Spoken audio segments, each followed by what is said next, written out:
misalkan Omnibus Law Undang-Undang Cipta Kerja dan PP turunannya itu menggerus dan kemudian membuat kaum perempuan itu semakin tidak berdaya.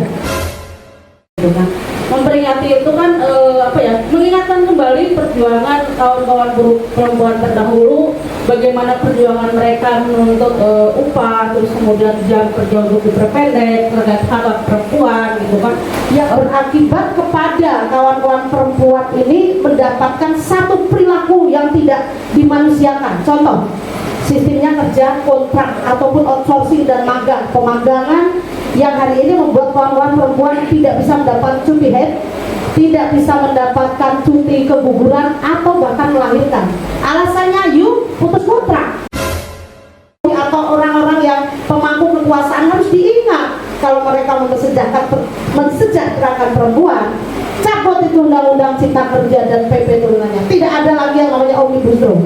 Itu sangat kita tentang. Saya marah kalau bicara Omnibus Law, kawan Anggi dan Mas Joy. Ketika ada karyawannya yang ketahuan hamil, itu langsung di-cut. Makanya banyak karyawan di salah satu perusahaan itu yang tiba-tiba sudah tahu hamil, diam-diam belum udah 7 bulan baru dia menyatakan keluar, karena ya itu tadi kebutuhan ekonomi IWD ini. Karena memang IWD ini adalah momen di mana kita sebagai kaum perempuan itu menyatakan sikap terhadap apa yang terjadi, yang kita rasakan nih sebagai kaum perempuan. Tapi pasti kita akan menolak hal itu. Kenapa? Tapi kan kebanyakan saat ini itu yang dipandang orang itu lemah itu perempuan, padahal tidak boleh seperti itu. Ya. Nah itu kan. Air matamu tidak akan bisa merubah, tidak akan bisa mengadvokasimu. Betul. Nah, air matamu hapus. Sekarang tanggal kepalamu, tegakkan kepalamu ke depan, belajar. Jika hatimu bergetar melihat penindasan, kau adalah saudaraku. Sambil merinding ini Mbak. Ketika seorang pimpinan ingin mengangkat anak buahnya menjadi karyawan tetap, itu memang diajak.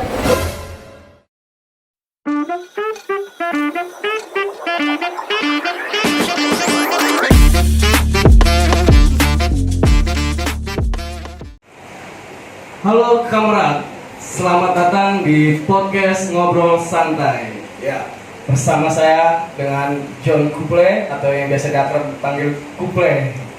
Ini adalah podcast pertama kali kita dari Federasi Serikat Buruh Nusantara. Yang hari ini tema yang akan kita bawakan adalah menuju International Women's Day 2024. Sebelum kita bicara-bicara tentang topik hari ini kita kedatangan tamu yang sangat luar biasa, jauh dari Bandung, ada yang dari Tangerang, ada yang dari Serang hari ini. Mari kita beri aplaus untuk tamu-tamu kita hari ini, kawan-kawan. Ya, mungkin bisa diperkenalkan satu-satu dari Mbak yang sebelah di saya dulu. Perkenalkan namanya, bekerja di mana, tinggal di mana, gitu kan. Oke, terima kasih atas waktunya. Mas atau siapa nih? Panggil. Nama ada? Boleh. Oke, siap. Boleh. Terima kasih atas undangannya untuk hari ini, untuk kawan-kawan FSBN, untuk dalam rangka International Women's Day 8 Maret mendatang. Mungkin sebelum memulai podcast ini, mungkin perkenalan dulu. Nama saya Wagina, biasa dipanggil Mbak Gigi, ada juga biasa Mbak Wagi. Kalau untuk bekerja, saya di kawasan industri Cimahi, di PT, tepatnya di PT KHT. Kemudian untuk domisili saya di Cimahi juga gitu kan, tapi kebetulan saya dari Jawa sih asalnya gitu. Mungkin itu perkenalan dari saya. Terima kasih atas waktunya. Oke. Sebelahnya langsung. Oke, terima kasih untuk Abang John Kuple ya. Perkenalkan, nama saya Anggi Eroratalia Putri. Kebetulan saya hari ini dapat undangan untuk podcast bersama orang-orang hebat di kanan kiri saya. Saya bekerja di salah satu persepatuan di Kabupaten Tangerang dan kebetulan saya menjabat sebagai pengurus federasi dan saya tinggal di daerah tetanggaan sama pahlawan buruh yaitu Marsinah. Boleh kalau lagi ke Jawa Timur mampir ke tempat saya sambil sowan ke tempat makam Marsinah kan, karena kan kita tahu lah sejarah Marsinah itu perjuangannya seperti apa, apa saja yang diperjuangkan oleh Marsinah sehingga sampai detik ini kejelasan dan para pembunuh Marsinah belum ditemukan. Itu saja mungkin perkenalan dari saya. Terima kasih. Terima kasih. Ya, lanjut ini. Terima kasih, Kamrat John. Ya, luar biasa sekali. Assalamualaikum warahmatullahi wabarakatuh. Nama saya Siti Eni, tapi panggilan tenarnya Eni. Ada juga yang menyebut Emilia apa itu kelanjutannya itu. Kalau dari Iya, bukan. Emilia apa itu? Itu bahasa-bahasa dari Ibnu kalau nggak salah. Dia memberi julukan seperti itu karena saya terlambat waktu itu datang. Emilia terlambat gitu. Saya pikir Eni Sagita. Oh, boleh. Karena saya juga suka nyanyi, Mbak. Ya, saya juga suka nyanyi, mau nyanyi, tapi saya juga nyanyi lagu perjuangan juga tidak menjadikan lupa. Saya perkenalannya adalah saya Siti Eni atau Eni. Saya umurnya sudah mendekati 50 tahun, tetapi tetap muda berani militan. Selanjutnya kebetulan saya di Serikat tuh hari ini mendapatkan sebuah tugas dan amanah yang harus dipertanggungjawabkan menjadi pengurus pusat Konfederasi Kasbi, yaitu Departemen Perjuangan Buruh Perempuan. Lalu saya juga masih aktif bekerja di perusahaan tekstil dan garmen. Tekstil, saya juga tukang jahit, mesin apa aja bisa nih, masih jahit insya Allah. Dan saya di situ kebetulan sudah tidak diproduksi, sudah non job karena saya tadi dengan Mbak Wagi berasal dari Bandung ya, itu menjadi ketua PPB Kasbi itu di sana di salah satu basis atau SBA. Nah, ini asal usul saya adalah saya tuh bisa disebut Puja Kusuma, putra Jawa kelahiran Sumatera. Dan tempat tinggal yang hari ini ditempatin di Bandung. Jadi ini kita ada Jawa, Sumatera, pulang ke Pulau Jawa lagi. Begitu Mbak sejarahnya. Karena kenapa kita bisa di dalam Serikat sebagai buruh perempuan harus aktif dan tidak setengah-setengah. Ini sejarahnya karena pengalaman yang sangat luar biasa saya pernah alami secara pribadi, yaitu intimidasi ataupun diskriminasi, bahkan kesewenang-wenangan manajemen itu yang dilakukan kepada para buruh. Semakin kita tidak berani, maka kemudian semakin mereka merendahkan kita.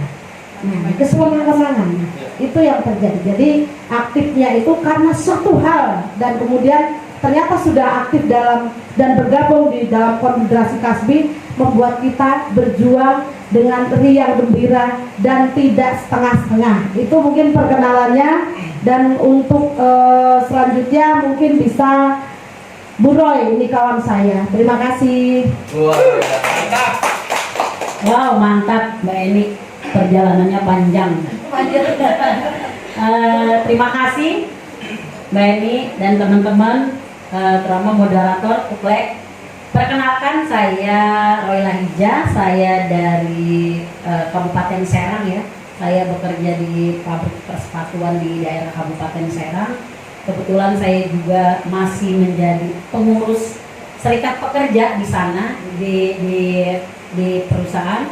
Terus saya juga dikasih amanah menjadi pengurus serikat di federasinya. Jadi alhamdulillah sih semua bisa dijalankan dengan baik ya. selama masih terjalin komunikasi dengan kawan-kawan di pengurus di perusahaan.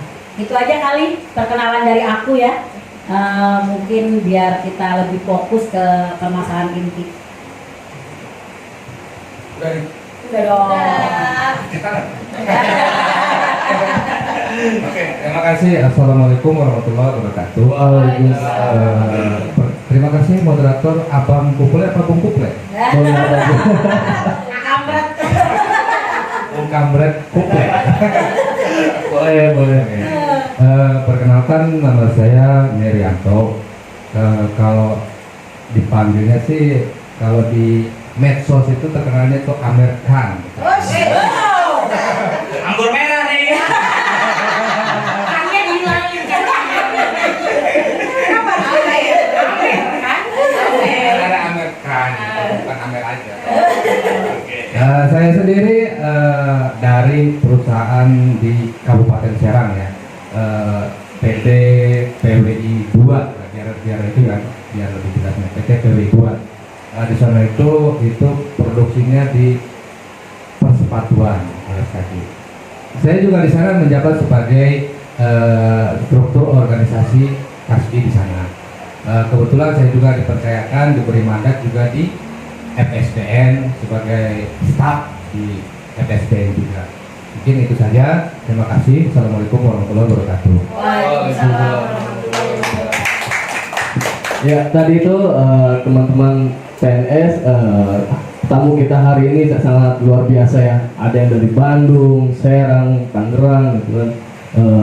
Menjelang kita International Women's Day ini, kita sedikit kulik sejarahnya ya kawan-kawan.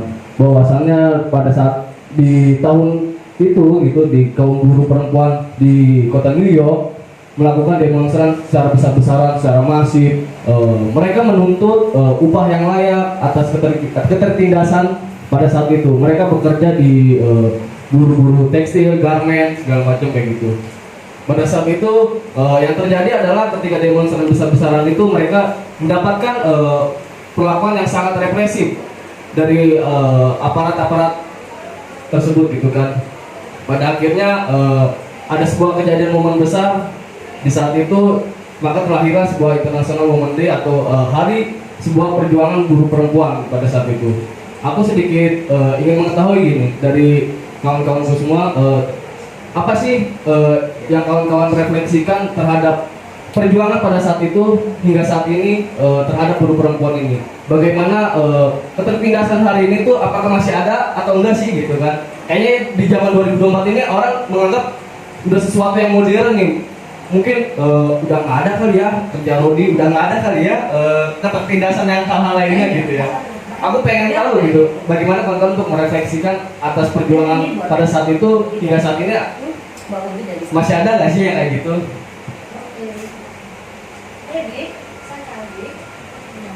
Oke, terima kasih kawan Koplik ya. Iya.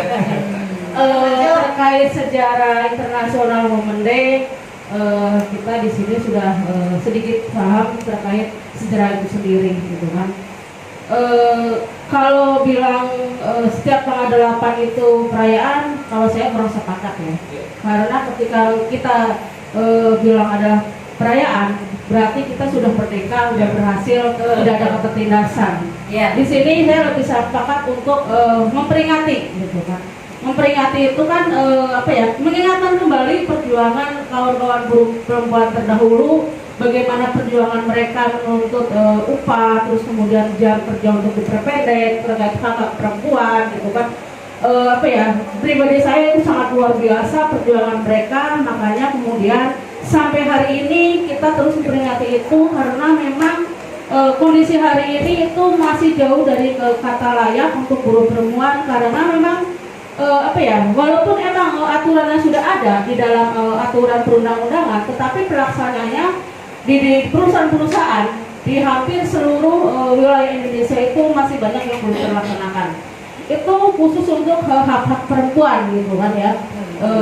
Dan ini juga adalah PR kita bersama sebagai buruh perempuan terutama, terus kemudian serikat buruh yang emang progresif yang ada di perusahaan itu agar kemudian kita sering melakukan edukasi, sosialisasi, karena bagaimanapun perempuan hari ini itu masih banyak yang belum sadar tentang hak mereka gitu kan, dan mereka lebih ke cuek gitu kan, padahal ini sangat penting bagi buruh perempuan itu sendiri gitu kan.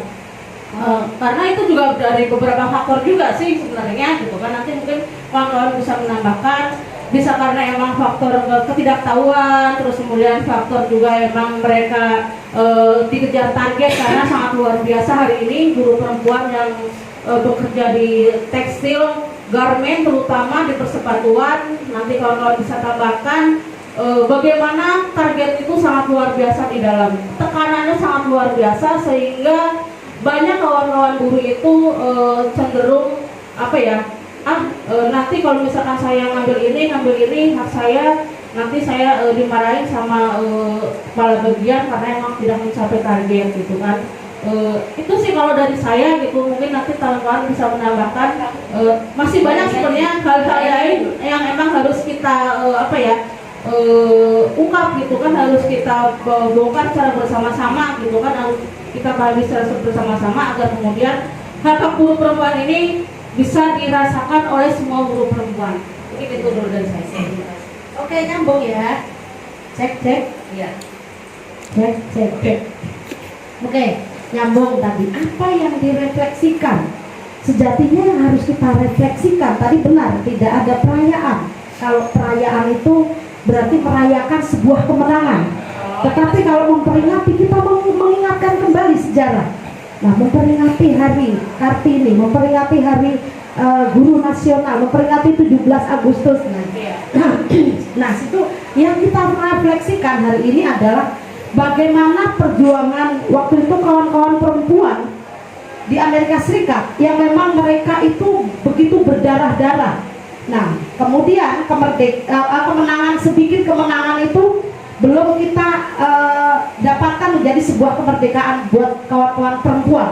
Ini bukan buruh ya, tetapi seluruh perempuan, karena imbas dari penindasan terhadap buruh ataupun itu berimbas kepada perempuan semua. Yang namanya buruh adalah miskin kota, buruh nelayan, tani, dan kemudian kawan-kawan yang memang bekerja di upah. Nah itu, baik itu di perusahaan formal maupun non formal. Di sini buat kita itu yang kenapa kita harus merefleksikan dan kita selalu memperingati Hari Perempuan Sedunia. Kita akan ingatkan kembali kepada kawan-kawan semuanya. Kita sebagai perempuan, notabene kita adalah buruh. Kenapa kita tidak peduli dengan Hari Perempuan Sedunia? Ini loh, Hari Perempuan Sedunia mengingatkan kembali sejarah yang diperjuangkan. Hari ini bisa mendapatkan upah yang memang tidak lagi agak sedikit bisa dinikmati, itu juga melalui perjuangan. Nah, sedangkan dalam dunia yang semakin modern, mengikuti dunia modern ini, bukan lagi tidak ada kesejahteraan, karena sekarang udah zamannya modern, penjajahannya juga makin modern, Mas. Iya, betul. Penjajahannya modern nih. Contohnya sekarang kan penjajahannya melalui aturan. Misalkan Omnibus Law, Undang-Undang Cipta Kerja dan PP turunannya itu menggerus dan kemudian membuat kaum perempuan itu semakin tidak berdaya. Nah, selanjutnya adalah buat kawan-kawan ini, kalau kita harus disampaikan di halayak ramai ataupun di semua masyarakat terkait makna perempuan sedunia ini, hari ini belum diperingati kecuali dari kawan-kawan buruh yang serikatnya itu mungkin dari Konfederasi Kasbi, dari Serikat Buruh dan kawan-kawan serikat-serikat yang lain. Contoh mungkin belum ada penting, belum dianggap penting bagi beberapa serikat buruh. Padahal ini harusnya penting nih.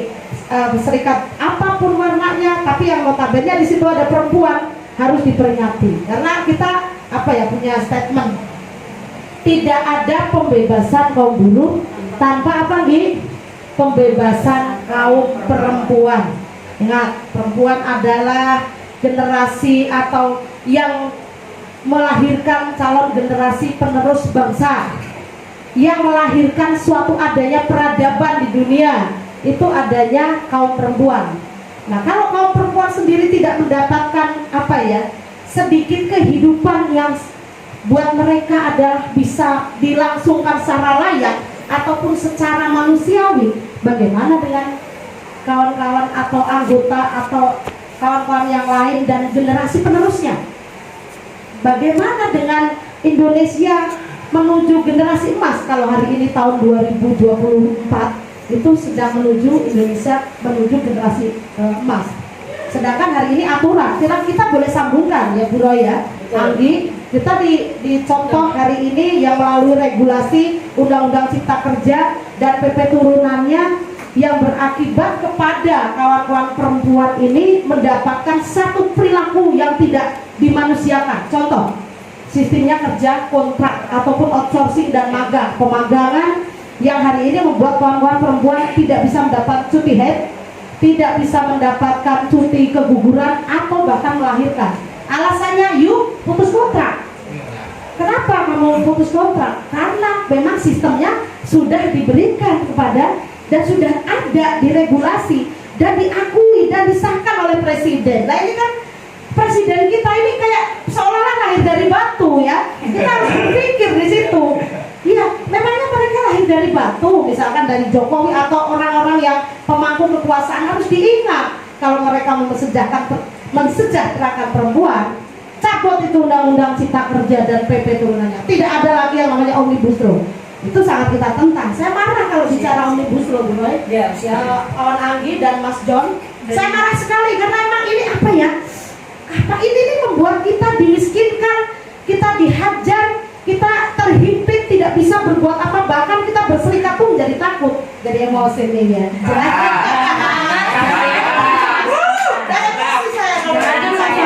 Masalah cuti haid ada di salah satu perusahaan yang ketika dia menikah dan ketahuan hamil itu aja langsung di PHK, Bu. Itu secara dengan seperti kayak apa ya? Udah bener-bener dijajah. Nah, kayak seolah-olah yang punya perusahaan itu kayak seolah-olah dia nggak merasakan lahir di rahim seorang perempuan gitu. Ketika ada karyawannya yang ketahuan hamil itu langsung di-cut. Makanya banyak karyawan di salah satu perusahaan itu yang tiba-tiba sudah tahu hamil, diam-diam belum udah 7 bulan baru dia menyatakan keluar karena ya itu tadi kebutuhan ekonomi pun dia karena kan mikirnya oh ya saya ini udah mulai berumah tangga, udah ada pasti kebutuhan tambahan gitu kan. Tapi pada nyatanya ada seorang perempuan yang memaksakan ketika dia hamil yang harusnya dia di PHK tapi terus bekerja selama 7-8 bulan agar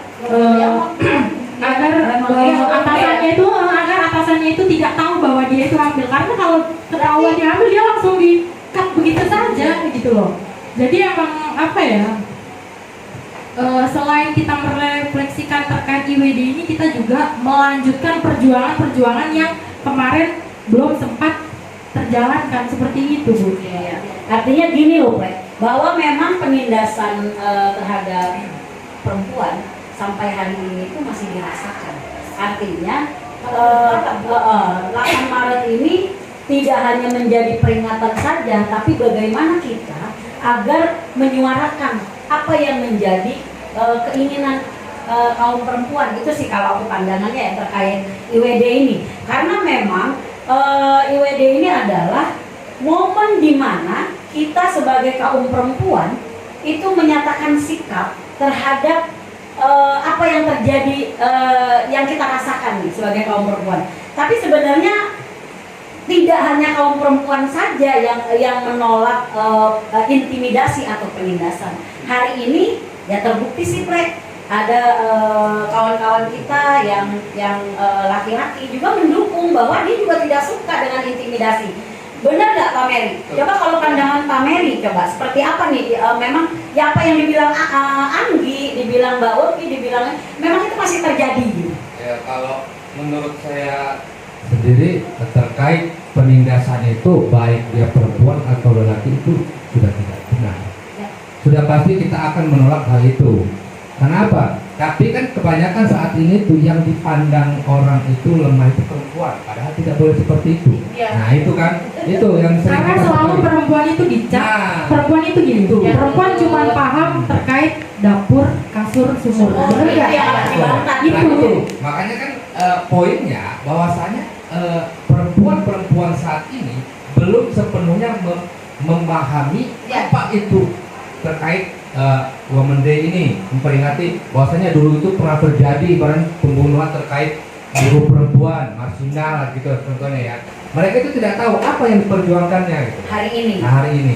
Nah, makanya kita di sini tuh menyampaikan bahwasanya perjuangan itu harus kita lanjutkan gitu kan terkait Women Day ini kan. Jadi hari perempuan bukan berarti memperingati untuk perempuan ya, memperingati ibaratnya kesenangan, tapi kan ada sesuatu yang tidak benar di sana gitu. Dan belum terselesaikan. Nah, belum terselesaikan. Nah, perempuan-perempuan sekarang kan penyadarannya ini yang harus kita tekankan lagi supaya perempuan-perempuan itu bukan hanya di perusahaan, baik di masyarakat juga kita berikan penjelasan bahwasanya perempuan itu paling banyak tertindasnya adalah perempuan.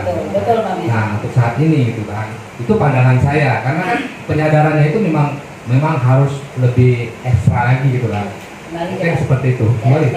Oke, sebentar saya menambahkan juga karena memang tadi yang disampaikan itu jadi menyentuh hati saya, menyentuh hati saya. Wow, Saya kalau bicara soal perempuan, soal penindasan, soal sensitif sekali, bukan sensitif gender ya, tetapi sensitif bagaimana saya meluapkan kemarahan itu ya kepada halayak ramai, kepada pemerintah. Hei penguasa kamu jangan omong kosong aja. Kamu sampaikan di kampanye akan mengangkat derajat perempuan. Tapi kenyataannya omnibus law cabut dong. Kan begitu. Kan begitu. Inti dan akar permasalahannya seperti itu. Jadi seperti orasi nih. Nah,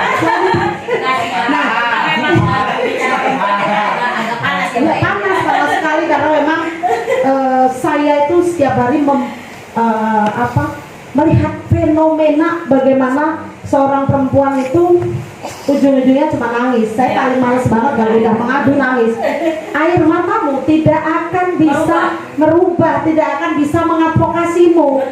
Nah, air matamu hapus. Sekarang tanggal kepalamu, tegakkan kepalamu ke depan, belajar lewat serikat. Iya. Yang pertama masuk serikat, yang kedua belajar dalam serikat. Hari ini yang terjadi bukan hanya buruh perempuan, tetapi seluruh buruh-buruh itu dengan kondisi yang ada itu hanya berpikiran pragmatis. Yang penting gue hari ini enak aja lah. Yang penting gue kerja selamat hari ini. Besok mah gimana besok? Tidak lagi pandangannya itu luas. Bagaimana hari ini itu akan berimbas kepada 1 tahun yang akan datang, 2 tahun, 5 tahun itu tidak jarang. Masih sedikit sekali orang yang berpikir sampai ke situ. Selanjutnya adalah berpikir individualis. Saya masa bodoh lah, ya yang penting keluarga saya. Nah ini kan yang diterapkan oleh penguasa hari ini kan, begitu. Nah ini kalau kita di Kasbi ini, saya luar biasa di dalam konfederasi Kasbi itu memiliki sebuah statement. Jika hatimu bergetar melihat penindasan, kau adalah saudaraku. Sambil merinding ini banyak. Kau ada, itu yang saya pegang sampai hari ini sehingga saya tidak akan meninggalkan perjuangan ini. Bahkan saya ingin memotivasi perempuan-perempuan dari anggota konfederasi Kasbi dan seluruh perempuan yang belum berserikat begitu. Selanjutnya ekonomis. Yang terpenting saya kerja dibayar, tadi Anggi bilang ya, kerja dibayar. Bayarannya hanya untuk makan, tetapi bagaimana buat pendidikan, buat hidup layak tidak dipikirkan. Nah, ekonomi saja. Ya udah kalau saya memang ini banyak berpikir loh, ini saya suka curhat nih. Kalau memang kita kurang spekulasi dong kerja, pulang kerja lagi kan gila, tidak lagi memikirkan persoalan kesehatan. Padahal tadi tuh kalau perempuan itu diporsir tenaganya 10 tahun yang akan datang saya yakin dia akan mengabaikan kesehatannya. Ada satu hal-hal yang sensitif ya. Kalau perempuan itu kan mungkin ada payudara, ada rahim, itu alat reproduksi yang harus dijaga. Karena sampai hari ini saya panjang lebar nih. Nggak apa-apa, Mbak. Sampai hari ini kanker payudara itu kalau sudah stadium lanjut jarang bisa disembuhkan dan berujung kepada kematian. Nah ini juga berimbasnya dari tidak bisa menjaga pola hidup. Kalau pola hidup dalam artian istirahat, bukan cuma makan aja. Kalau kita makan, istirahat cukup, insya Allah sih gitu. Selanjutnya yang mengerikan oportunis. Gua masuklah ke serikat situ, biar nanti kalau saya ada problem, saya akan diselesaikan. Setelah di PHK mendapatkan haknya, dia akan dadah. Nah ini yang menyebabkan memang sifat-sifat oportunis yang menyebabkan kehancuran sebuah perjuangan.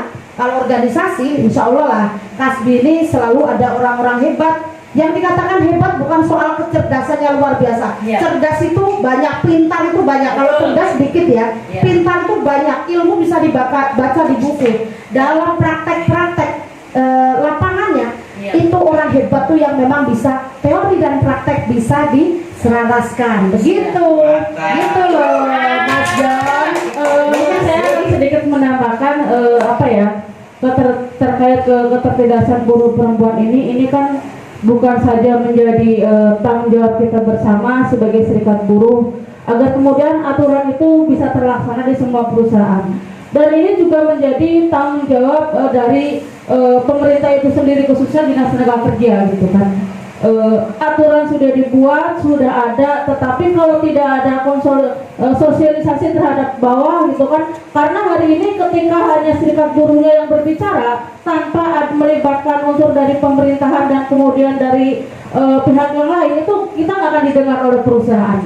Itu kita harus menitik keberatan di situ agar kemudian kita mendorong semua lembaga yang terkait agar kemudian aturan ini bisa terlaksana di setiap perusahaan. Karena Gini Mbak Wak, gini ya, bentar. Itulah sifat-sifat penguasa dan jajarannya dari nasional sampai ke bawah, memang gaya dan karakternya seperti itu yang harus dirubah. Ya, makanya justru kita itu, Mbak. menyerukan ganti sistem, ganti rejim, ganti sistem, ganti rejim, begitu. Ya, justru itu kan kemudian kita juga harus membahas juga bukan hanya dari sisi serikat buruhnya, bukan dari sisi buruhnya itu sendiri, karena emang kesadaran hari ini harus dipaksakan, gitu kan. Kalau kita tidak paksakan, buruh itu tidak akan sadar dengan kondisi hari ini, gitu loh. Apalagi untuk kawan-kawan perempuan, gitu kan. Mereka tidak akan sadar tentang kondisi dirinya sendiri, gitu kan. Yang mereka pikirkan adalah berangkat kerja, pulang kerja, tiap akhir bulan bayaran, itu aja, gitu. Tanpa ada yang lain, tanpa memikirkan bagaimana hari esok, bagaimana keturunan kita ke depan, anak-anak kita nasibnya seperti apa, itu mereka nggak terpikirkan sampai ke sana hari ini. Artinya selain kita berusaha untuk memberikan materi, kita juga harus merubah cara pikirnya. Karena selama ini kita selalu dihujat oleh banyak orang, kenapa sih masih aja demo, padahal udah enak, gaji UMR kurang apa sih? Pasti selalu dihubung-hubungkan dengan kurangnya bersyukur gitu. Itu yang sangat sering terjadi, karena kalau kita selalu memberikan materi saja itu juga percuma gitu loh. Kalau kita tidak berusaha untuk merubah bagaimana cara berpikirnya ini agar bisa mindsetnya itu berpikir bahwa kita berjuang ini bukan karena kita nggak bersyukur sebenarnya, tapi ya karena dari sisi banyaknya sisi kita itu masih melihat mewajibkan kita bahwa banyak perjuangan-perjuangan yang mesti kita perjuangkan. Oke, mungkin di salah satu perusahaan sudah menjalankan terkait hak normatif yang sudah diberikan dan sudah memberikan ruang laktasi atau masalah-masalah perempuan pada umumnya. Tapi kan tidak berhenti di situ saja. Kita di luar masih punya banyak perusahaan-perusahaan yang bisa dibilang nakal lah, yang sudah ada di aturan undang-undang saja masih dilanggar gitu, apalagi yang nggak ada gitu loh. Jadi kita harus berusaha untuk merubah mindset seseorang itu, bagaimana caranya kita biar memahami bagaimana perjuangan-perjuangan ini bisa turun ke semuanya, bukan hanya di satu sisi, bukan hanya ketika kita demo ya kita yang merasakan gitu. Padahal kan kalian semua juga harusnya terlibat dan merasakan gitu loh, bukan karena kita bukan bersyukur atau apa atau kurang belum gaji UMR atau segala macam, enggak sebenarnya, tapi ya karena kita berusaha ayo mengajak kawan-kawan ini untuk sadar bahwasanya dia buruh itu bukan cuma hanya menilai hari ini berangkat kerja, pulang istirahat dan nanti di tanggal muda gajian, bukan seperti itu saja gitu ya. Kalau semua pikirannya kayak gitu ya mereka nggak perlu ada serikat, dan mereka beranggapan bahwa serikat itu cuma buat tameng, buat apa ya, buat senjata. Kita tiap hari tiap bulannya iuran dipotong, dan ketika ada masalah, oh gua ada serikat, tenang aja, gua nggak perlu berjuang, serikat gua yang berjuang. Nggak gitu juga, karena kita berjuang kalau misalkan 1-2 orang ya percuma kita teriak-teriak di depan istana gitu. Kalau kawan-kawan juga nggak. Kayak ada buat jawaban-jawaban yang begitu emosional sekali gitu ya dari Sensitif, soalnya sensitif. Ya tadi ingat ya kawan-kawan PNS, sebetulnya IWD ini bukan suatu momentum merayakan gitu. Artinya kalau misalkan merayakan artinya udah ada kesejahteraan, udah ada kemerdekaan gitu di perjuangan tersebut gitu. Udah ada kemenangan gitu. Tadi sempat disinggung juga oleh Mbak Eni gitu kan. Ini kita tuh belum ada kemenangan, belum ada mencapai titik kesejahteraan gitu bagi perubahan. Salah satu hal yang terdekat adalah dampak dari Undang-Undang Omnibus Law Cipta Kerja ini gitu kan. Yang perlu kawan-kawan PNS ketahui, ini kan lebih banyak nih Bu, untuk saat ini pekerja-pekerja muda nih gitu kan. Bisa saja mereka beranggapan seperti ini Bu, ya udah ya, saya yang penting bekerja walaupun itu kontrak hanya 1 bulan, 3 bulan gitu kan, nanti saya mendapatkan upah, dan belum tentu itu juga upahnya sesuai dengan apa aturan yang ditetapkan gitu kan. Lalu di mana lagi ketertindasan ini sebagai perempuan itu dibebankan oleh kultural beban gitu, seperti tadi Mbak Anggi katakan gitu kan. Ya udah, perempuan itu ya taunya dapur, subur itu kan. Iya. Itu Saya udah nggak sabar mau jawabnya.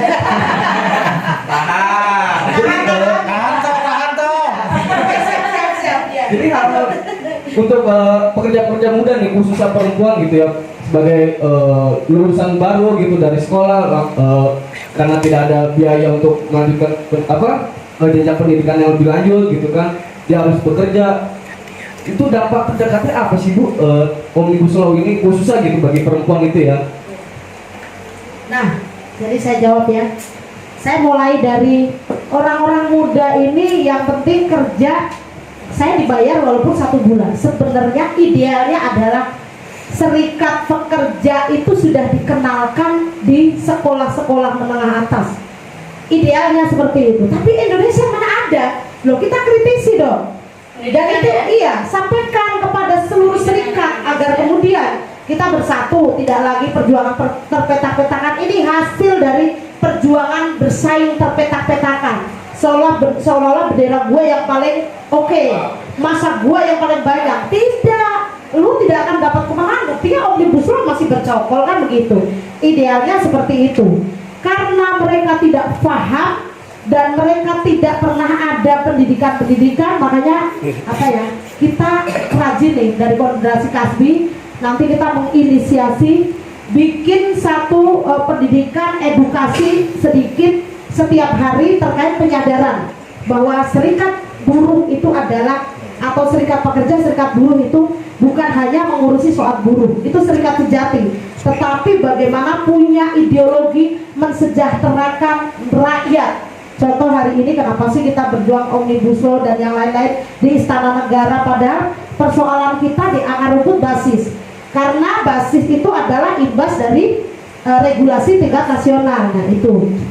Dan imbas terdekat dari kawan-kawan yang memang sistem kontrak tadi ya Mas ya. Itu imbasnya mereka menjadi orang yang punya mindset putus asa, pasrah. Dan ini kan yang harus dilawan. Kalau arus itu membawa kita masuk tenggelam ke dalam laut, kita harus coba melawan arus. Ya contoh Konfederasi Kasbi, makanya hidup buruh gitu. Ya, Kasbi. Muda berani Indonesia. Oke, nah itu yang selalu disuarakan di situ. Kalau arusnya itu membawa kehancuran buat kita semua, coba kita bersama-sama melawan arus. Bisa, pasti bisa. Nah ini yang selanjutnya adalah jadi imbas dari sistem kerja kontrak, kemudian outsourcing atau regulasi yang saat ini atau sistem pemerintahan saat ini itu membuat kaum perempuan khususnya, karena ini spesifik menjelang IWD, yang kaum perempuan tuh hari ini sebenarnya adalah makhluk terkuat di dunia. Saya kasih contoh ya ini ya, mumpung di media nanti akan disampaikan. Kenapa bisa dibilang seperti itu? Saat kaum perempuan sedang mengandung dari 0 bulan sampai 9 bulan, mereka mampu mengerjakan urusan domestik, urusan pekerjaan di dalam pabrik, dan mereka masih ada yang siap berjuang. Ya contoh kita kawan-kawan kita yang mengalami masih mengandung gitu, mereka masih siap kok naik mokok. Saya itu pernah kita lakukan juga. Hamil 6 bulan 7 bulan kita nggak masalah naik mokok, dan alhamdulillah kuasa Allah, kuasa Tuhan, kita alhamdulillah sehat, anaknya juga sehat sampai hari ini. Nah ini sebenarnya hanya cerita singkat, tetapi kalau pandangan kita yang membuat mereka itu berpikir pragmatis adalah keadaan, sistem yang dibuat oleh negara. Kembali lagi kita minta pertanggungjawaban negara. Mereka harus hadir.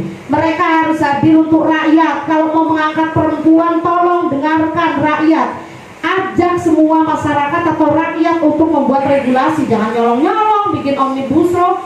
Sudah caranya tidak baik, hasilnya tidak baik, diprotes mereka menentang, relasi kekuasaannya kan kuat begitu.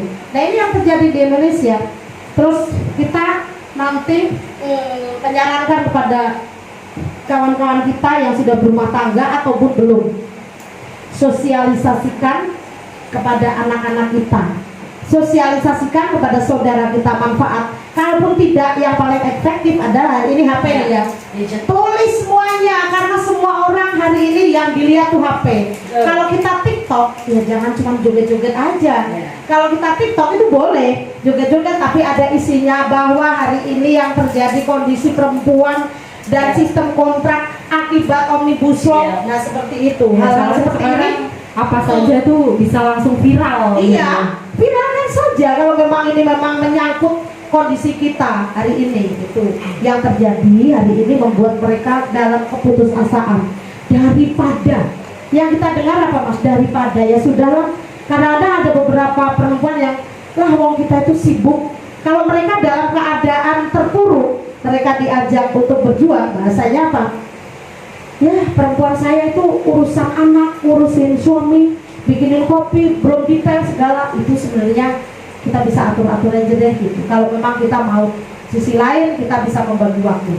Kehebatan perempuan sebagai makhluk yang terkuat di dunia itu kita tarik di dalam sebuah serikat yang bermanfaat orang banyak, buat orang banyak. Karena apa ya Mbak? Kalau kita berpikir Anggi, bahwa Bu Roy dan Mas John atau Kamrat John atau Pak Mary itu bahwasanya kita itu hidup itu sehebat-hebatnya manusia adalah yang hidupnya bermanfaat buat orang lain. Itu prinsip kita untuk bisa tegak berdiri untuk bersama-sama berjuang. Begitu kira-kira.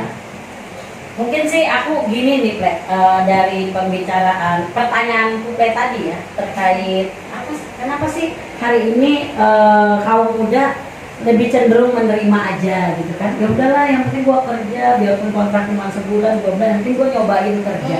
Nah, tadi Mbak Eni itu berbicara bahwa harusnya pemerintah ini hadir sedikit banyaknya.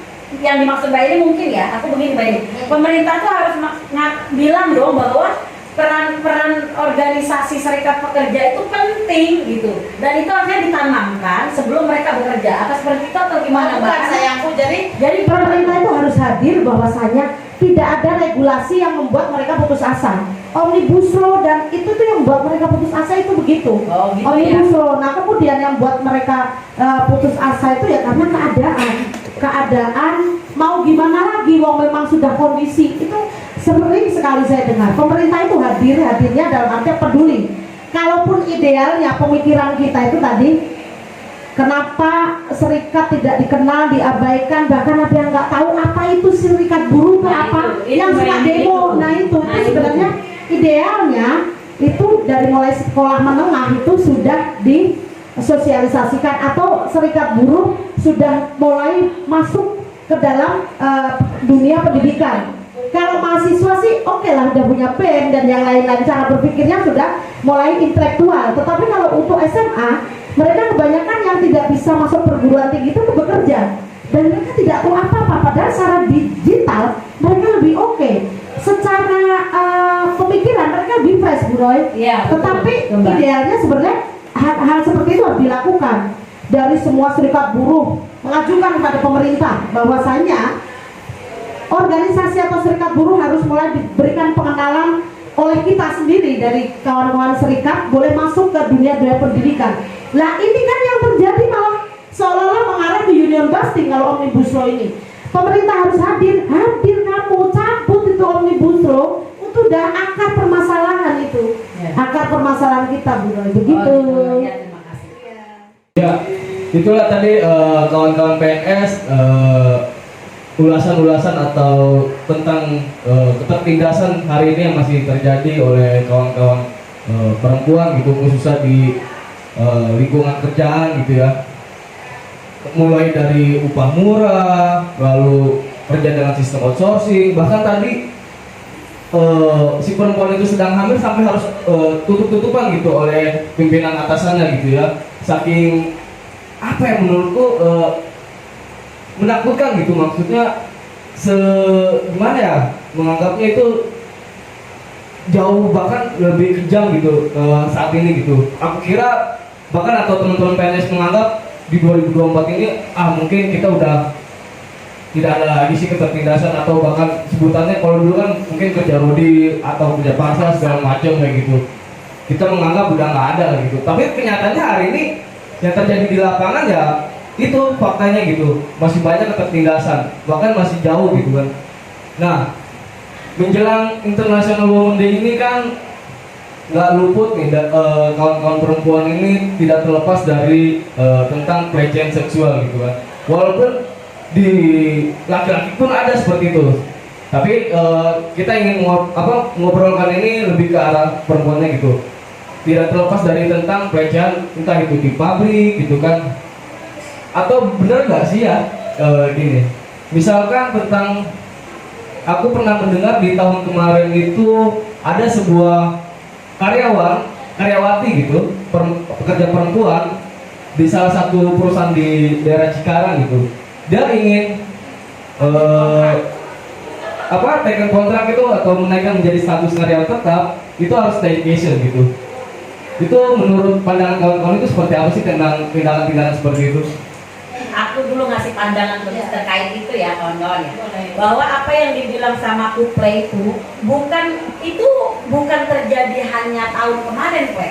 Jadi aku pernah bekerja di sebuah perusahaan persepatuan juga di Kota Tangerang ya, yang kita tidak perlu sebutkan perusahaannya, bahwa di tahun itu kejadian di tahun 2011. Jadi memang ketika seorang pimpinan ingin mengangkat anak buahnya menjadi karyawan tetap, itu memang diajak terus kenapa itu bisa terbongkar ya bahasanya. Jadi dia ngajak wik lah ya, wik dalam tanda kutip. Nah itu ketika dibawa ke sebuah hotel, Mbak Eni, itu kejadian di 2011 ya. Ketika dibawa ke hotel itu dia kabur, dia minta tolong. Nah itu akhirnya terbongkar. Nah akhirnya terbongkar di tahun 2011, akhirnya dikeluarkan si pimpinan itu. Tapi yang lebih ininya memang itulah pemerintah luput ya, bahwa kejadian itu sudah lama dan akhirnya terjadi yang tahun kemarin.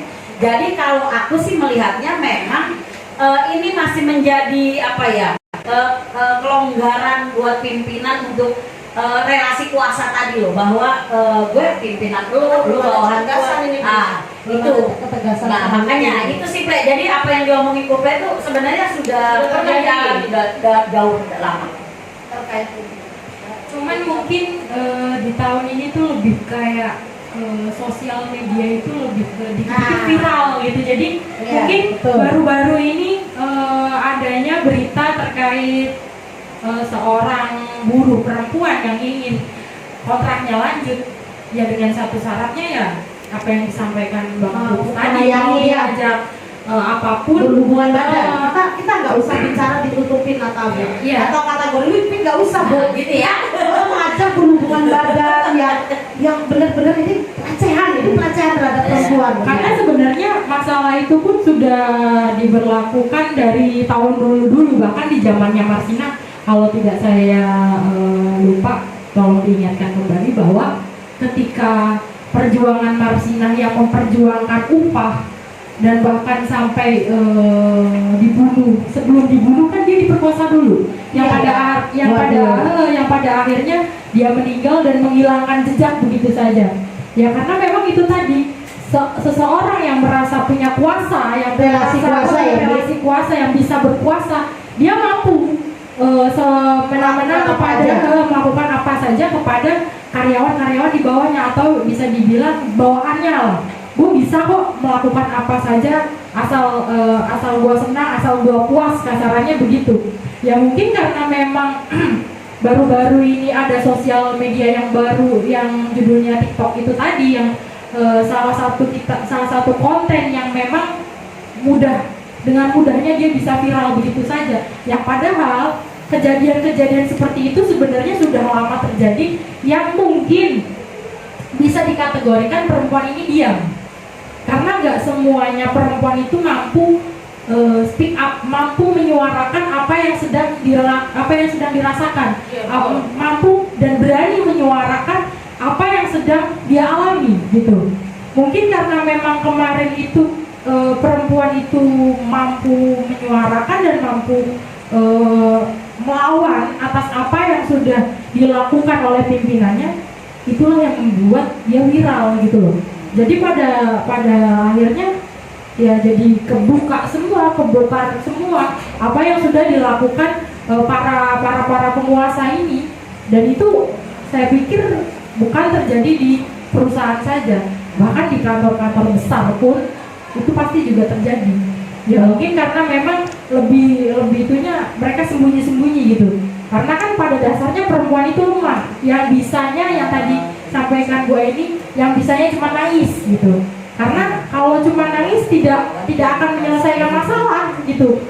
Buat apa dia ngeluh, dia nangis tapi sudah dilakukan gitu, itu tidak akan menyelesaikan masalah, malah yang ada cuma buat beban bagi mereka sendiri. Karena kan di sisi lain perempuan itu, di sisi lain sensitif, dia itu juga bisa dibilang lemah, tapi nggak semuanya lemah gitu loh. Dianggap sih, sebenarnya dianggap lemah saja. Iya. Tapi kalau pandangan Mbak Eni terkait tadi loh, yang pertanyaan si Kuple bagaimana tuh Mbak?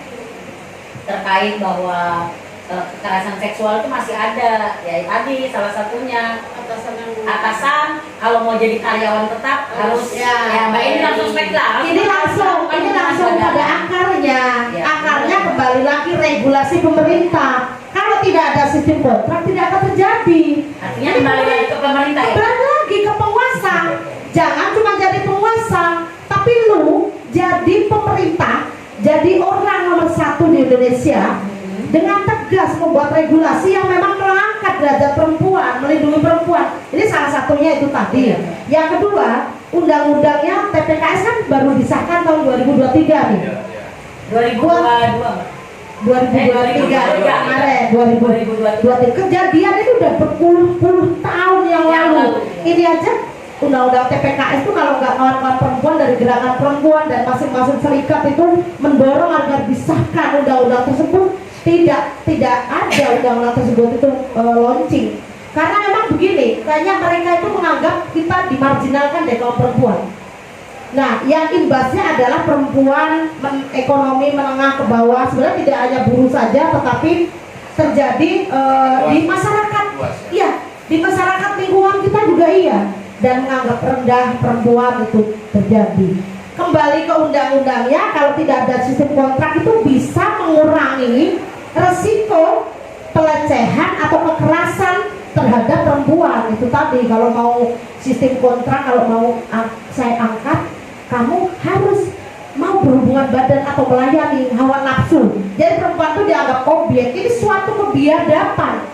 Tidak ada lagi di dalam dunia ini untuk atau di Indonesia ini negara hadir untuk melindungi perempuan kalau hal itu terjadi. Oke, terima kasih. Menyambung tadi terkait pelecehan dan kekerasan seksual. Iya. Ketika kita berbicara pelecehan dan seksual itu sebenarnya bisa terjadi dimanapun ya tempatnya gitu kan ya. Bisa di kalau misalkan ketika di masyarakat itu tuh bisa di tempat umum kan. Betul, umum kan juga banyak tuh. Ada mall, ada bis, ada kereta kan. Kemudian ada juga ke tempat konser itu yang paling paling rawan banget tuh di tempat konser ya. Iya, lingkungan. Terus bahkan juga di rumah tangga pun bisa terjadi ya. Gitu ya Mbak ya? Iya, kalau menurut saya seperti itu. Ini bisa terjadi dimanapun dan kapanpun gitu kan, terkait pelecehan dan kekerasan seksual. Dan juga di tempat kerja gitu kan. Sekarang tuh kan ada tuh yang Permenaker yang baru juga tuh yang terkait pelecehan dan kekerasan seksual di tempat kerja tuh. Terkait tadi apa yang dipertanyakan oleh kawan John tadi terkait atasan ketika akan mengangkat buruhnya untuk menjadi karyawan tetap harus melayani dulu ya. Nah, terkait di Undang-Undang nomor Permenaker nomor 8 tahun 88 2003 itu tuh sebenarnya sudah diatur juga gitu kan, bagaimana kemudian pencegahan agar kemudian itu tidak terjadi gitu kan, dengan melakukan ketika saya baca itu dengan melakukan yang paling penting adalah melakukan edukasi terhadap atasan-atasan pihak manajemen agar kemudian itu tidak terjadi. Karena kalau di tempat kerja itu yang paling sering itu yang saya dengar justru atasan ke bawahan gitu kan, walaupun emang tidak bisa dipungkiri juga emang itu juga terjadi kadang antar rekan kerja gitu kan, yang dilakukan laki-laki ke perempuan. Aturan gitu itu kan. tumpul ke atas dan tajamnya ke bawah itu sudah menjadi Iya, justru itu. Jadi sudah menjamur itu yang harus kita melawan arusnya di situ nanti. Iya, justru itu karena di dalam Permenaker itu gitu kan, yang paling penting yang harus kita lakukan adalah melakukan edukasi terhadap atasan-atasan khususnya para laki ini nih, agar kemudian jangan sampai ini selalu digunakan untuk kepentingan pribadi mereka gitu kan. Itu sih kalau menurut saya. Terus kemudian kalau untuk yang lebih ke masyarakat, karena ini juga terdapat di Undang-Undang PPKS ya, dan ini juga berbagai faktor sebenarnya yang pengaruh itu sih, tapi bukan menjadi ketika kemudian perempuan semua sadar terkait hal pelecehan dan kekerasan seksual itu sebenarnya bisa diatasi gitu kan, kalau semua perempuan sadar terkait itu. Dan yang paling penting itu dari lelakinya gitu kan, karena kalau kita bicara pelecehan dan seksual itu kan kebanyakan itu di sini arah pandang kita itu kan ke lelakinya gitu kan, dan perempuan itu menjadi korban gitu kan, kebanyakan seperti itu gitu kan. Itu Saya mau tanyakan sedikit terkait pelecehan seksual di rumah tangga. Saya jawab nih. Seperti apa tuh? Saya Saya mendengar nih ada pelecehan di rumah tangga, pelecehan seksual. Pelecehan Kayak mana seksual. gitu ya? Iya, di dalam organisasi itu sebenarnya dari lingkup terkecil itu adalah organisasi keluarga. Di situ kan ada seorang perempuan dan laki-laki menikah yang berbeda gender, yang kemudian jadi latar belakang yang berbeda, kemudian dalam satu rumah hidup tuh kalau prinsipnya menikah untuk selamanya kan disaksikan Tuhan begitu kan, saksinya adalah Tuhan, nikah ijab kabul. Nah di dalam perjalanannya sering terjadi pelecehan itu sebenarnya saya nggak mengarah ke perempuan saja, tetapi masih ada ke laki-lakinya juga. Tetapi ini kebanyakan yang kita dengar adalah kekerasan terhadap perempuan. Dalam artian contoh misalkan kekerasan itu berupa, maaf ngomong ya, bahwa seseorang laki-laki itu mengajak berhubungan intim saat perempuan itu sedang sakit, bahkan sedang sakit, sedang menstruasi, atau dalam dia keadaan tidak mood atau dipaksa. Seharusnya karena di situ itu perlu ada komunikasi yang baik, jangan sampai ada latar belakang tidak ada, dan laki-laki itu masih menganut budaya patriarki bahwa laki-laki itu memegang peran kekuasaan dalam rumah tangga, memutuskan itu loh Mas. Ini yang kita bahas hari ini itu agar kemudian kita berbicara perspektif gender itu harus ada laki-laki dan perempuan, bukan seorang perempuan saja yang bicara persoalan gender atau bicara atau membuat satu diskusi tentang kekerasan dan pelecehan begitu. Maksudnya begini, terkadang kan oke lah, perempuan merasa ibaratnya dilecehkan lah gitu kan, oleh suami. oleh seorang suami. Ya. Terkadang kan suami itu karena kan dia itu ibaratnya untuk memenuhi hasrat lah, bukan apa-apa ya, Iya. hasrat namanya kan, itu hasrat kan, tapi kan posisinya yang tidak tepat. Nah, Tapi terkadang laki-laki juga pernah terjadi seperti itu karena perempuan yang sebaliknya dia Sebutkan saja Pak, biar spesifik. emosi seksnya lebih kuat, oke ya. tingkatan Tingkatan hypernya lebih kuat, jadi kan yang lelaki ini yang kalah. Hanya dipaksa Dan juga. dipaksakan juga. Jadi kan merasa ya berarti kan cowok juga ada pelecehannya seperti itu kan. Nah, makanya saya pertanyakan seperti itu maksudnya kan. Memang betul pelecehan seksual itu dominannya itu ke perempuan. Karena perempuan memang selalu dianggapnya lemah kan, itu kan dominannya ke sana. Nah, Tinggi Mas. nah kalau saya menyiasatinya seperti ini, undang-undang TPSK itu udah jelas kan, undang-undang TPKS. Hah? TPKS. TPKS. Iya. Nah, tinggal kita bagaimana menerapkan itu ke masyarakat, karena masyarakat itu tidak tahu dengan undang-undang TPKS itu. Masyarakat tidak tahu sama sekali. Yang tahu mungkin yang kita sini yang pernah ikut sosialisasi, tapi kita pernah nggak mensosialisasikan terkait TPS ini? Kan di sana itu banyak undang pasal-pasalnya terkait hal-hal yang dilakukan yang berhubungan dengan namanya pelecehan, seperti itu.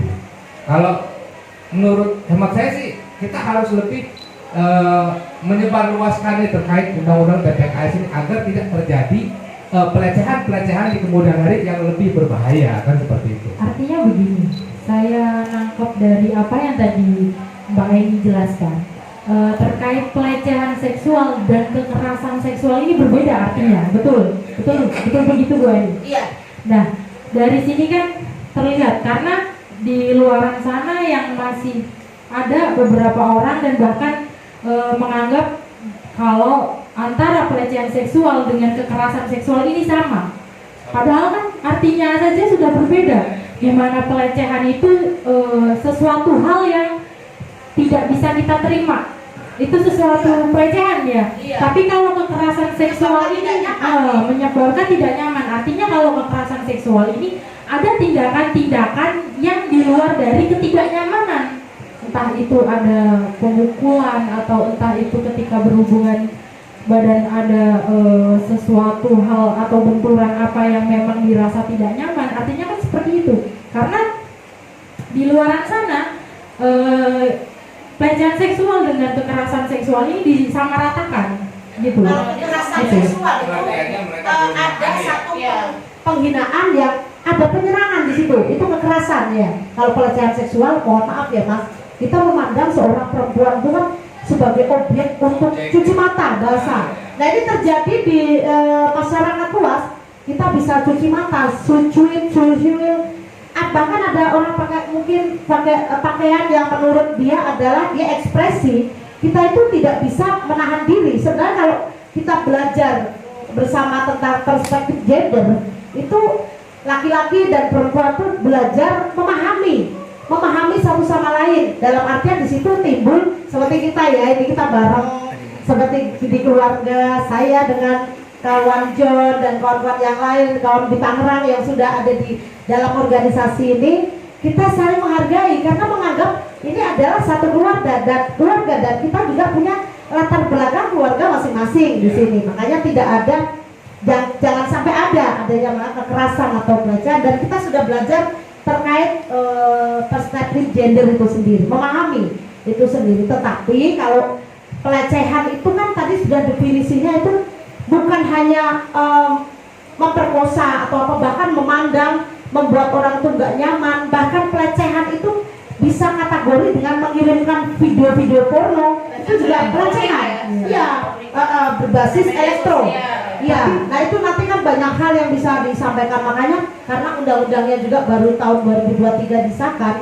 Tugas pemerintah adalah memberikan edukasi terhadap instansi-instansi yang ada, baik yang formal maupun kepada instansi yang tidak formal ataupun bahkan kelurahan, kecamatan, RT RW itu menjadi tugas, dan bisa disosialisasikan terus-menerus jadi iklan. Jadi iklannya jangan cuma jual produk, tapi bagaimana kita mengiklankan terkait hal-hal yang bermanfaat gitu, ya Anggi ya? Benar nggak? Begitu Mas? Iya, tadi aku mencoba menggarisbawahi dari pernyataan Mbak ini benar nggak sih biasanya kan pandangan orang awam ini tentang pelecehan itu mohon maaf bentuk tubuhnya yang lebih besar ya atau pakaiannya Seksi. seksi gitu itu mah salah pakaiannya lah gitu itu salah enggak ya Dipancing. bener nggak sih kayak gitu kan ternyata kan orang-orang ya itu lu suruh siapa itu gitu ya Salah perempuannya pasti. iya betul Itu ya, itu yang cara pandang kita itu tadi. Karena budidaya di Indonesia, apalagi di Tangerang sendiri kan pakaian sedikit terbuka saja, pasti sudah menjadi apa ya? Sudah menjadi hal yang bagi laki-laki, wah, nggak dilihat rezeki, ya kan? Dilihat kok begini gitu kan? Ada di mana di salah satu kota yang mungkin sudah menjadi tradisionalnya mereka berpakaian, cara berpakaian dia yang mungkin Iya. ada yang cuma setengah bahan, ada yang mungkin itu.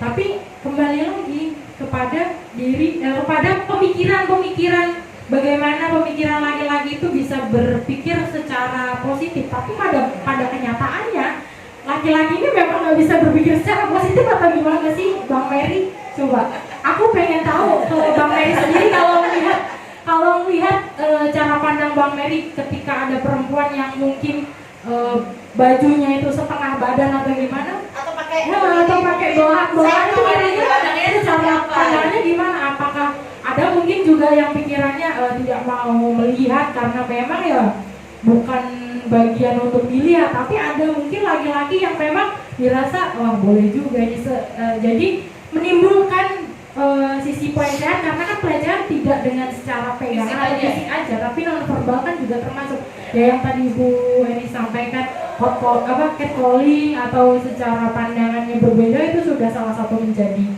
pelecehan tersendiri gitu loh Bang Eni. Kira-kira gimana Bang Eni? Kalau pandangan saya gitu terkait memandang seorang perempuan tapi dia berpakaiannya yang ibaratnya feminin. Nah, laki-laki mungkin bisa dibilang 90% laki-laki itu Kalau feminin itu kan belum tentu Kayak ibuan. feminin gitu loh. Iya kan? berpakaiannya ibaratnya yang contohnya itu kayak ibuan mungkin pakai gamis gitu. oh tidak. Kalau kami makanya tadi feminin itu belum tentu minim pakaiannya. Kalau gitu. orang itu kan pakaian yang ketat-ketat Oh, gitu, seperti iya, itu. yang seksi. Nah, Ya, tapi makanya. kalau lelaki itu, karena kalau memang yang jahil ya seperti itu. Kalau yang jahil ya, lewat plus, wih, bagus tuh barang. Barang Kan bagus. seperti itu. Bahkan bilang barang bagus. Nah, Perempuan dibilang seperti itu. tapi kan itu pandangan pria-pria yang bagaimana? Tapi kalau pandangan yang ya sifatnya baik, dia pas mandang udah lewat aja, nggak ada mikir yang kemana-mana gitu kan? Udah seperti itu kan? Pemandangan kan itu pemandangan. Tapi kalau pemandangan yang laki-laki mungkin sifatnya pemandangan ibarat kata orang itu mata keranjang lah ibaratnya. Ya. Kalau bahasa dulu itu mata keranjang ya. Lihat yang itu udah begini. Iya. Sebenarnya mata keranjang atau tidak katanya ada yang menyampaikan ke saya nih bahwa perempuan itu kaum hawa, mengundang hawa nafsu itu juga persepsi yang Tidak. salah. Ada lagi yang memang laki-laki itu memang punya sifat seperti itu predator. Dia akan melihat sesuatu yang bagus akan diburu. Lah ini kan pandangan yang memang salah Mas. Nah kalau Mas tadi sebagai seorang laki-laki lah gimana nih? Kalau saya sih, saya seorang laki-laki ya. Kalau saya sih, kalau pandangan saya sih enggak seperti itu. Kalau saya sendiri pribadi gitu ya. Kalau saya kalau melihat yang sifatnya ibaratnya itu, udah sekilas saja sudah selesai. Jadi tidak ada pemikiran, barang bagus sih. Dikejar terus matanya lihat lagi kan. Berarti kan penasaran jadinya kan. Jadi pemakaran terus, jadi kan pemikirannya udah kemana-mana. Kan seperti itu. Itu Tapi kalau kita semua sekilas, yang namanya sekilas kan kita nggak tahu nih dia mau lewat atau enggak kan. Tahu-tahu lewat aja. Ya yang sudah. penting tidak diamati terus-terus ya. Iya. Ya. Kan ada di TPS ya. Iya. Nah, TPS kan jelas. Melihat saja itu ada kena pasal. Melihat hanya dengan melihat. terus-menerus yang Nah, mengakibatkan membuat orang itu tidak nyaman. nyaman. Nah, itu Iya. ada pasalnya. Kan berarti punya tujuan nih Mas. Nah, Iya. kalau dia udah lama melihat, berarti pikirannya udah kemana-mana. Ya, balik lagi. Apalagi udah berkilo-kilo jalan masih dilihatin terus kan, kan seperti itu.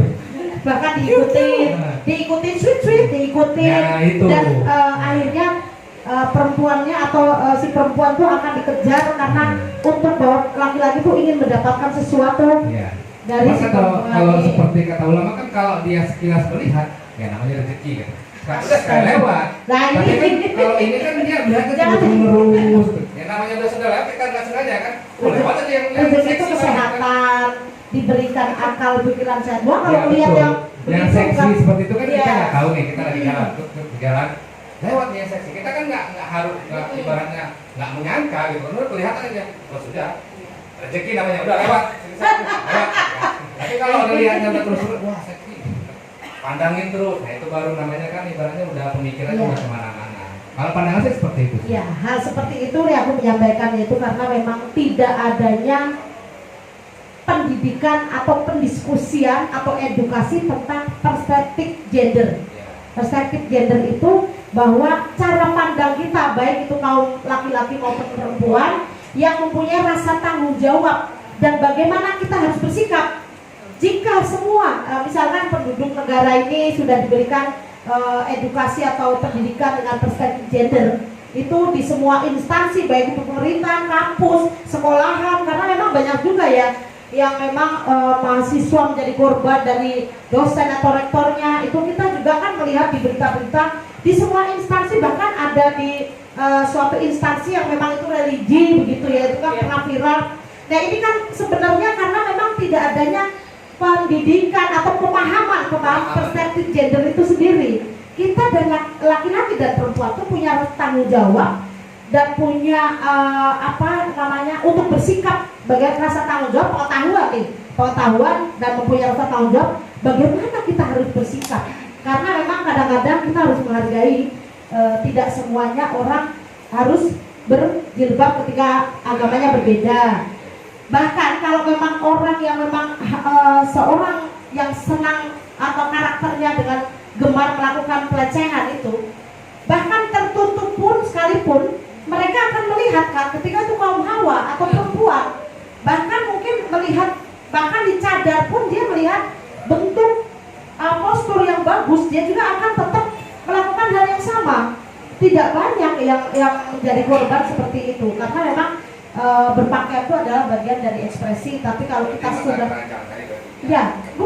tidak adanya pemahaman tentang perspektif gender begitu. Jadi bagaimana kita harus bersikap itu sebagai seorang laki-laki dan perempuan, kita tuh harus bersikap itu dilihat dari situ, gitu ya. Mungkin ini sih Pleng, kalau aku ngelihatnya apa yang dibilang Pak Mary tadi, emang cara berpikir mereka yang sudah jadi kalau berbicara tentang seksi, kita juga harus melihat nih bahwa hari ini yang menjadi korban pelecehan itu tidak hanya orang yang seksi saja, tetapi mereka yang menutup auratnya, artinya mereka menutup kerudung yang Mbak Eni tadi bilang pakai cadar, itu pun menjadi korban pelecehan hari ini. Itu kan artinya bukan, kalau kembali ke seksi gitu kan, itu kan kembali ke apa ya?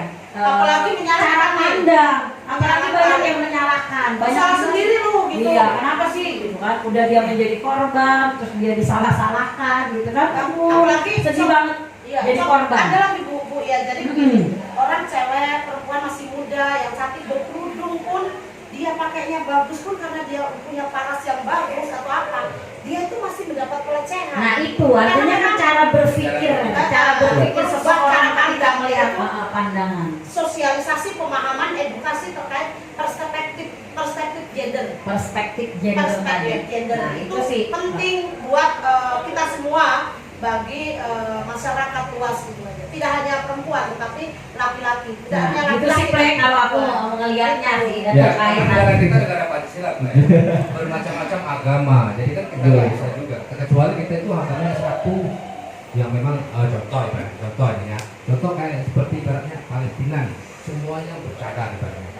Untuk mengurangi risiko itu kekerasan.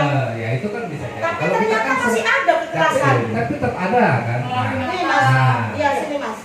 Nih, di Palestina pun masih mendapatkan kekerasan terhadap perempuan, itu diserangnya melalui nuklir atau bom penyerangan terhadap pemukiman, itu kan bagian kekerasan terhadap perempuan. Iya itu pasti, kalau perempuan yang sedang mungkin dia sedang menyusui anaknya dan mendapat tindakan kekerasan itu bicara kekerasan, pelecehan, jelas pelecehan, bahwa mereka lagi tidak memandang lagi bagaimana perempuan itu mungkin ada yang sedang melahirkan, ada yang sedang menstruasi, ada yang menyusui, mereka diserang tiba-tiba dan mereka bukan hanya luka-luka ya, tetapi mereka meninggal dunia. Begitu sih kalau pandangan kita semuanya. Gitu sih. Seru Panas ya? sekali ya. Aku mau coba balik lagi ke dunia pekerjaan kita itu pabrik gitu kan. Tidak terlepas dari pelecehan seksual kayak gitu.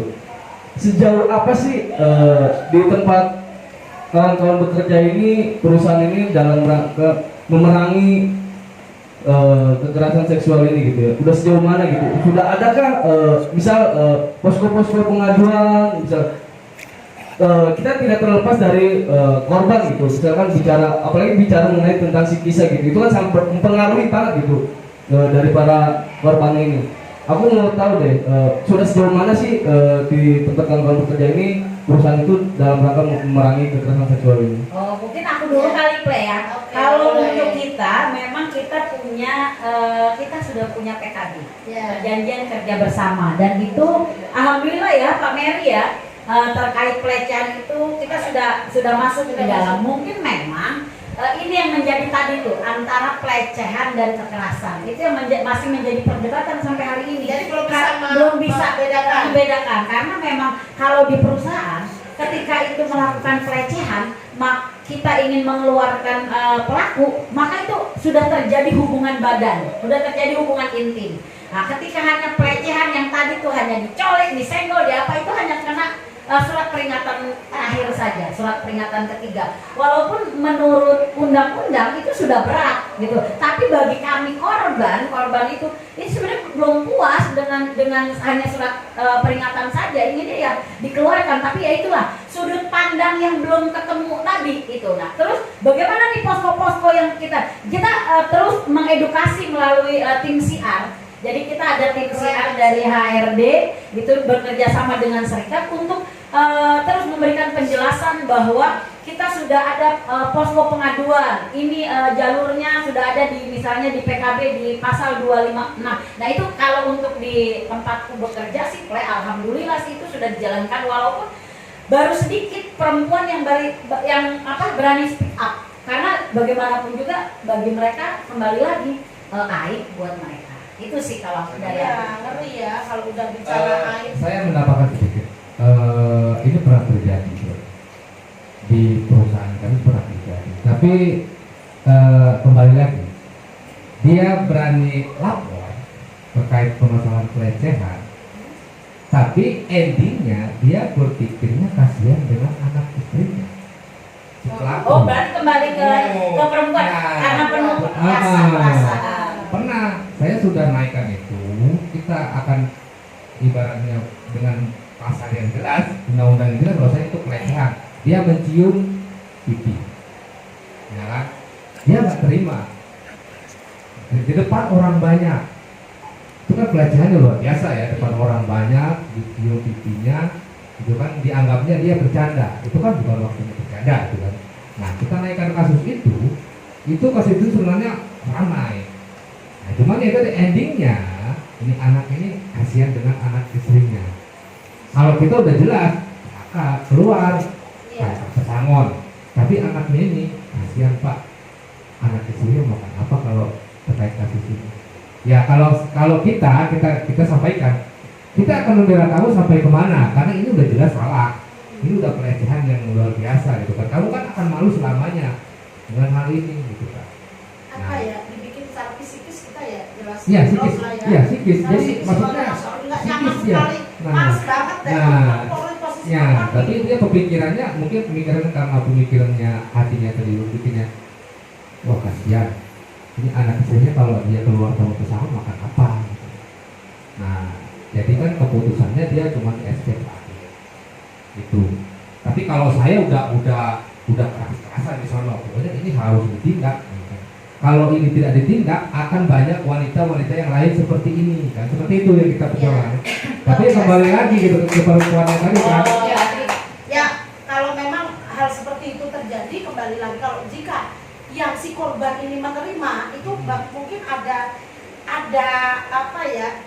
klarifikasi perempuan itu mungkin punya sifat yang Hati- baik, hatinya ya, ya, hatinya. tetapi kembali ke si pelaku harusnya dia memposisikan dirinya itu ya mungkin stop sampai di situ untuk melakukan kesalahan yang sama. Tapi setelah beberapa bulan kemudian pelakunya ini mengundurkan diri, mungkin malu. Nah, itu Rasa kan malu itu mungkin yang memang nggak bisa ditahan sama dia, iya, secara iya, mentalnya tuh Iya. tidak mungkin iya, Pelakunya keluar. mungkin itu gitu kan.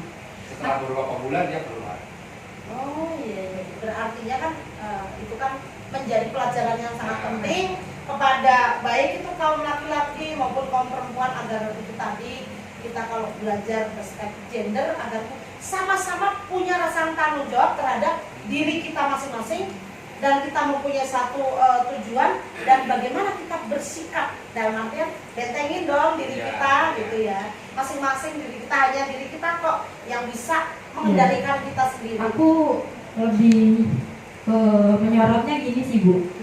Oke, mungkin di berbagai perusahaan yang ada PKB atau hak-hak normatifnya sudah dijalankan atau bahkan ada ruang-ruang tersendiri untuk melaporkan, mempunyai ruang untuk pelaporan kasus-kasus terhadap perempuan itu tadi. Tapi kita tidak tidak juga menutup mata. Kita juga punya basis-basis yang di mana notabene-nya ada perusahaan yang tidak ada PKB-nya. Tidak ada PKB-nya, tidak ada ruang untuk untuk mungkin seruan pengaduan. ya. Oke, mungkin mereka berserikat, tapi pada dasarnya mereka itu tidak bisa memperjuangkan bagaimana caranya untuk melaporkan sesuatu hal yang padahal Tidak punya posko lah di dirinya itu sebenarnya dia tidak terima, tapi dia bingung nih arahnya mau kemana. Ada memang waktu di tahun kemarin juga ada beberapa salah satu basis di Tangerang, kebetulan anggota FSBN di Tangerang juga yang mempunyai kasus ya itu tadi pelecehan di ruang kerjanya, di ruang perusahaannya dia tidak punya PKB. Dia betul memang berserikat, tapi pada dasarnya kita sudah berupaya untuk mengarahkan ya udah kita punya jalur undang-undang yang dimana undang-undang itu kan udah jelas tindakan pelecehan itu disanksi sebagaimana sedemikian rupa lah. Tapi pada dasarnya ya kita tetap kalah. Kalahnya ya apa ya, karena itu tadi perempuan berusaha untuk speak up, untuk berupaya untuk bercerita terkait apa yang sedang dialaminya kepada serikatnya, dan serikat sudah berupaya untuk mendorong melaporkan di luar daripada PKB atau ruang-ruang itu tadi lah. Tapi pada dasarnya ya manajemen ini malah menutupinya dengan apa ya, karena dia tidak mau nama si perusahaannya ini jelek gitu loh. Jadi ya itu tadi pada akhirnya ya mereka kalahnya ya karena ya udahlah, orang cuman disenggol doang, apa ruginya gitu loh. Perempuan selalu direndahkan dengan kata ya udah cuman ya pada dasarnya namanya pelecehan itu sesuatu bentuk hal yang tidak pernah kita terima, yang tidak pernah kita inginkan, tapi ya itu tadi kurangnya kita. Mungkin nantinya kita juga berupaya terkait bagaimana caranya kita memberikan ruang-ruang dan menyelesaikan masalah-masalah yang mungkin di perusahaan-perusahaan itu minimnya PKB, minimnya edukasi, menjalankan sesuatu hal yang padahal sudah pada dasarnya di undang-undang jelas bahwasanya terkait pelecehan itu ada pasalnya, ada hukumannya, tapi pada dasarnya ya udahlah kita diselesaikan secara damai atau apa, padahal kan itu nggak bisa kan. Itu sih Kalau untuk di tempat kerja saya juga dulu sebenarnya pernah terjadi gitu terkait kasus pelecehan seksual itu gitu kan. Pelecehan ya, ini bukan kekerasan ya. Dan itu juga kebetulan menimpa anggota kita juga gitu, tapi ya anggota kita itu ya pelakunya justru ini gitu kan. Dan akhirnya dia dikeluarkan karena emang buktinya ada di CCTV juga, ada saksinya juga gitu kan. Itu juga cukup berat ya. Tadi terkait PKB ya emang setiap perusahaan belum tentu memiliki PKB. Iya kan? Walaupun memang di situ sudah ada PKB dan kemudian udah masuk di dalam aturan PKB itu sendiri, kebanyakan itu buruh gitu kan secara otomatis banyak juga yang emang tidak mengetahui isi PKB itu gitu kan. Karena ada juga yang emang malas nih dan iya, ada juga yang emang PKB tapi kalau upah kurang atau kemudian mau THR nanyain tanggalnya berapa. Iya, itu. Ini yang mendominasi para mindset kawan-kawan buruh itu seperti itu. Iya. Terus kemudian terkadang walaupun memang PKB itu udah dibagikan dan ada juga nggak dibagikan gitu kan, setiap perusahaan berbeda-beda gitu kan ya. Ya kalau kita tanya ke anggota misalkan datang ataupun ketemu di jalan gitu kan, kalian udah pernah baca PKB belum? Kan? Udah mbak, tapi sampulnya aja gitu kan, dalamnya enggak gitu kan. Nah itu kesalahan kalian gitu kan. Secara nggak langsung itu kan PKB itu kan pedoman kita kerja di situ. Apa yang nggak boleh dan apa yang boleh di situ ada gitu kan. Tapi lagi-lagi banyak budaya malas ya, budaya malas untuk membaca terkait PKB itu sendiri. Padahal itu sangat penting ketika kita di tempat kerja itu sendiri gitu kan. Terus kemudian ini juga sudah kita lakukan juga melalui dengan diskusi-diskusi kecil setiap bagian. Tapi kan itu juga nggak menjamin ataupun tidak secara luas karena kan kalau kita bicara ketika di situ sadang garmen dan tekstil, secara otomatis buruhnya banyak ya, dan pengurus kadang tidak sesuai dengan jumlah anggota. Itu juga menjadi kendala juga gitu kan bagi kita gitu kan, agar kemudian ini sampai ke kawan-kawan anggota tingkat bawah, agar kemudian terkait aturan pelecehan ini udah ada di PKB gitu kan. Terus kemudian juga itu tadi apa yang dikatakan Anggi gitu kan, banyak korban juga yang tidak berani melapor gitu kan, karena ya salah satunya aib untuk dirinya sendiri. Terus kemudian ancaman ini jangan juga nggak kalah penting gitu kan, ancaman terkait ancaman. Ketika itu dilakukan sama atasan pasti akan ada ancaman, itu pasti. Tadi yang dikatakan si Mas juga sama gitu kan, karena si korban melihat keluarganya nanti mau makan apa, anak istrinya, secara otomatis dia ketika keluar kerja. Dan di kita juga pernah terjadi gitu kan. Nanti Mbak Edi bisa menambahkan gitu kan, ini dilakukan atasan ke bawahan dan yang jadi korban anggota kita. Nah dari pribadi korban juga sama gitu kan.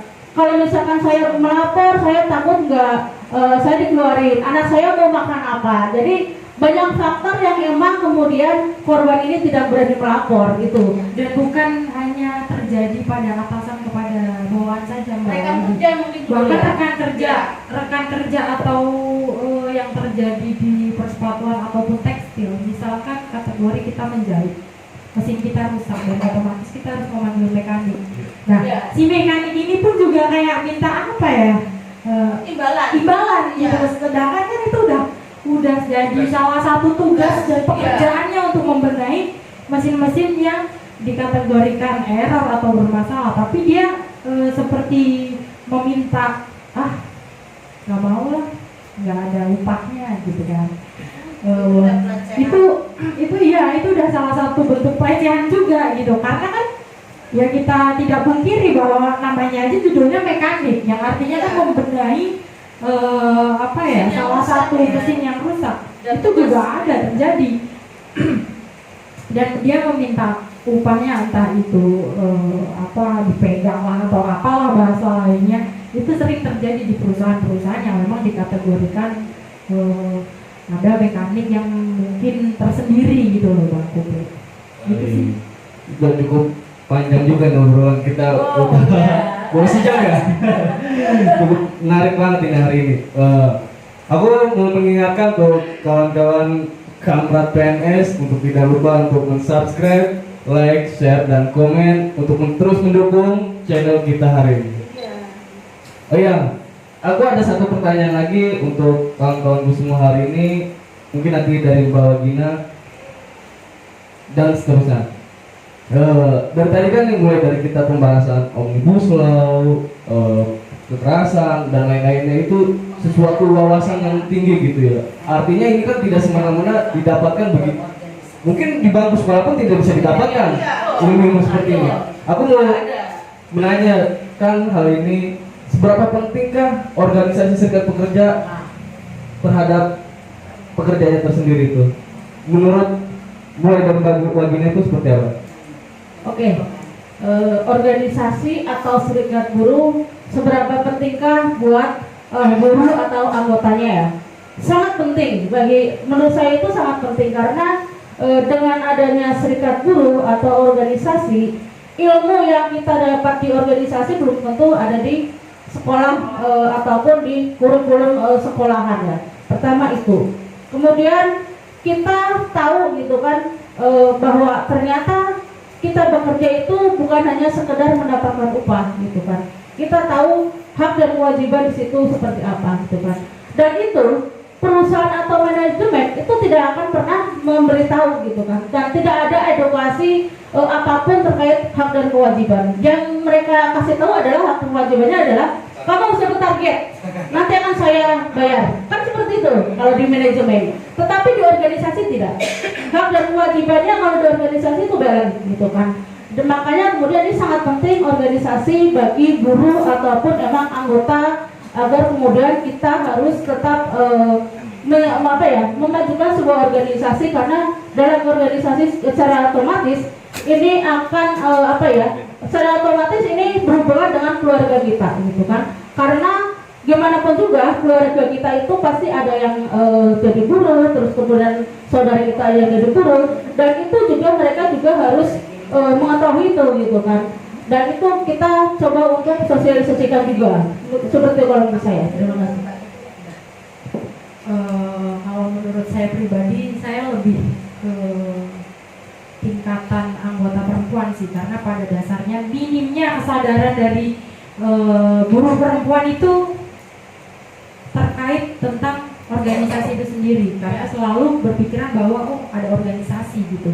Tidak, apalagi khususnya di Konfederasi Kasbi kita punya yel-yel buruh perempuan, yaitu sadar berani melawan. Itu tadi berapa pentingnya, sangat penting apalagi untuk buruh perempuan. Kita dari tadi ngebahas terkait seberapa jauh perjuangan perempuan ke IWD, ya kan? Aku lebih pengen nyampein pesannya, ayo kita merubah mindset, merubah pola pikir yang sudah diyel-yelkan dari Konfederasi Kasbi, sadar, yang artinya kita harus merubah pola pikir dan harus sadar siapa kita gitu. Karena kalau kita cuma kerja pulang dan terima gaji, itu bukan sadar namanya, tapi itu lebih ke pasrah, berani mengungkapkan apa sesuatu hal yang dinilainya salah, termasuk tindak pelecehan yang tadi sudah kita jabarkan dari A sampai Z gitu kan. Melawan, bukan semata-mata kita melawan sesuatu hal yang sudah berjalan atau apa, melawan ketidakadilan yang kita peroleh atau menimpa terhadap kita. Mungkin pada dasarnya perempuan itu kenapa sih harus aktif di organisasi, bukan begitu? Iya. Kenapa sih harus jadi pemimpin organisasi? Kok masih ada laki-laki? Enggak. Itu bukan organisasi Konfederasi Kasbi yang menjunjung tinggi seberapa pentingnya buruh perempuan. Aku lebih karena kita dihadapi dengan memberikan contoh bahwa pimpinan itu bukan cuma laki-laki. Bu Eni sudah memberikan contoh bahwa pemimpin juga bisa perempuan. Itu saja sih, perempuan Kasbi sadar berani melawan. Nah, ini lanjut ke saya. Cara pandang itu semua adalah benar dan tidak ada yang salah, itu saya sepakat semuanya. Kalau saya menyampaikan seberapa pentingkah itu, bukan hanya penting, wajib. Setiap seharusnya idealnya setiap buruh yang bekerja di dalam satu pabrik atau seorang tuh ketika sudah menjadi buruh wajib berserikat, karena serikat itu satu-satunya lembaga yang peduli dengan kita, dan persoalan perburuan ya diserahkan kepada serikat buruh, bukan kepada lembaga di luar serikat buruh. Itu nggak nyambung. Nah, selanjutnya bedanya berserikat dan tidak berserikat. Ketika berserikat kita menjadi kuat. Kenapa kuat? Ketika tidak ada persoalan hubungan industrial, kita menanganinya secara lembaga. itu serikat. Dan ketika tidak berserikat secara individu, nah ini misalkan analogi ya, saya selalu menyampaikan di mana saya diajak bersosialisasi atau memberikan diskusi kepada kawan-kawan perempuan maupun di mana tempat, dimanapun, bahwasanya analoginya kalau tidak berserikat ibaratnya ini macan melawan anak kelinci, hari itu juga dilahap habis. Nah ini selanjutnya itu, terus kemudian hebatnya berserikat tuh atau serikat itu apa sih ya? Serikat buruh atau serikat yang kita bangun itu adalah merupakan wadah untuk menyampaikan aspirasi kita dari Anggi. Kalau Anggi spesifik perempuan secara umum. Kemudian alat untuk memperjuangkan bagaimana kita agar kita mendapatkan bukan aspirasi, mendapatkan satu realisasi alat perjuangan yang tadi disampaikan Mbak Wagina. Hak dan kewajiban itu sebagai buruh dan kewajiban sebagai buruh itu balance dengan perusahaan, tidak hanya you target, you kerja bagus, besok saya angkat, saya naikkan upahnya, sementara kerja bisa sampai 24 jam ataupun kita ada lembur gratis atau di situ kita bisa mengorbankan keluarga kita demi karir dalam perusahaan. Selanjutnya adalah ketika kita paham bahwa serikat itu adalah sebagai alat perjuangan, wadah untuk mendiskusikan persoalan kita secara bersama-sama dan kita memperjuangkan secara bersama-sama. Itulah kehebatan menjadi serikat, dan wajiblah sebagai buruh yang berserikat. Misalkan di departemen A, departemen B atau perusahaan A, perusahaan B punya persoalan, kita diskusikan bersama-sama. Lalu kita selesaikan secara lembaga dan bersama-sama ataupun kerja kolektif. Itu hebatnya. Dan saya bukan hanya bilang penting, wajib berserikatlah, karena berserikat itu menjadi wajib atau menjadi hak kawan-kawan buruh yang ada di dunia ini. Begitu Mas. Ya, oh mantap ya, mantap semua. Artinya sangat bersemangat sekali nih, Kuple, bahwa kawan-kawan ini ingin memberikan kesadaran terhadap pekerja atau buruh hari ini untuk berserikat. Sama halnya dengan aku, kenapa sih pentingnya kita berserikat? Yuk kita berserikat, yuk kita mengenal apa itu serikat pekerja, khususnya Kasbi ya. Ya kawan-kawan. saja bukan serikat papan nama aja ya Mbak. Iya betul. Jadi kalau papan nama aja percuma. Serikat buruh dan ketika ada pengajuan atau penyelesaian secara nasional, bahkan tidak ada realisasinya, bahkan sangat kompromis dengan pemerintah, dengan padahal regulasinya menindas, kompromi dengan perusahaan. Yang penting untuk membuat saya atau bahasanya begini, ini saya nyangkal juga. Iya, apa Mbak? Serikat buruh adalah alat perjuangan, jangan dijadikan alat pesugihan. Ingat, serikat buruh adalah alat perjuangan, jangan kau jadikan sebagai alat pesugihan. Itu kan banyak terjadi fenomena itu. Biar mereka pada sadar nih. Iya, betul sih Mbak Eni, karena kenapa sih kita penting berserikat. Apalagi sih aku mengajak kepada kawan-kawan nih yang hari ini nonton obrolan kita nih Pak, untuk mengenal FSBN yang memang tergabung di Kasbi gitu kan, biar mereka besok searching kan, lihat-lihat tuh apa sih gitu, apa sih obrolan kita nih kaum perempuan, dan ada dua Arjuna yang mendampingi gitu kan, gitu kan, bahwa pentingnya berserikat itu adalah bagaimana pentingnya lah adanya serikat pekerja gitu. Kenapa? Biar perusahaan itu tidak semena-mena terhadap pekerja atau terhadap buruh, atau bisa mewakili sebagai ketika mereka mempunyai permasalahan di perusahaan. Jadi ada memang seseorang yang bisa mengadvokasi dirinya, ada juga mereka yang tidak berani mengadvokasi dirinya, sehingga penting untuk adanya sebuah organisasi serikat buruh itu. Nah, maka aku mengajak nih kepada hari ini nih, yang kalau besok banyak yang nonton obrolan kita, yuk kenali apa itu serikat pekerja. Terus harus tahu kenapa kita ketika menjadi pekerja harus bergabung di dalam serikat pekerja. Artinya apa yang aku bilang tadi, bahwa alat pelindung bagi pekerja adalah serikat pekerja. Mungkin hanya itu sih, Ple, ya. Terima kasih. Jangan kau jadikan jadi itu yang perlu diingat. Balasnya kita emas. Pandangan saya sendiri, apa sih pentingnya organisasi?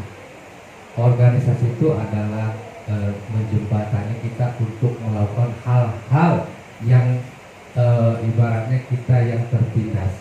Itu adalah jembatan kita untuk menuju kita punya kasus ini. Kalau kita tidak punya wadah, kita akan susah untuk bergerak. Benar kata Bu ini tadi. Iya. Nah, itu adalah jembatannya, itu organisasi. Tapi sekarang ini penyadarannya terkait organisasi itu bukan hanya buruh, ya, bukan hanya buruh. Rakyat yang lain juga sebenarnya tidak memahami terkait namanya organisasi kebanyakan. Yaitu tadi kebanyakan organisasi yang ada, jadi tidak boleh menyebutkan salah satu ya. Iya. Kadang itu mementingkan yaitu tadi ibaratnya kayak begitu apa tuh ini? Jangan jadi apa tadi? Oh, serikat buruh adalah alat perjuangan. Nah, jangan Kau jadikan alat pesugihan. sebenarnya bukan hanya di serikat buruh saja.